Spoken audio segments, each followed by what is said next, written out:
IT ఇండస్ట్రీలో ప్రాక్సీలు పెట్టుకొని interviews clear చేసి జాబ్ పొందవచ్చనే అపోహ ఉంది.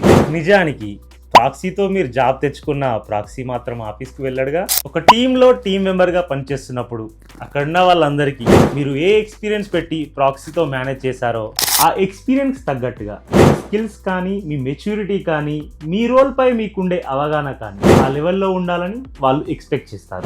ఏ ఎక్స్పీరియన్స్ లేని మీరే ఎంతో మేనేజ్ చేద్దామని వెళ్తే అక్కడ చాలా ఎక్స్పీరియన్స్ ఉన్న వాళ్ళు ఉంటారు. వాళ్ళకి మీరేంటో, మీ ఎక్స్పీరియన్స్ ఏంటో, మీ స్కిల్స్ ఏంటో అర్థం కావా.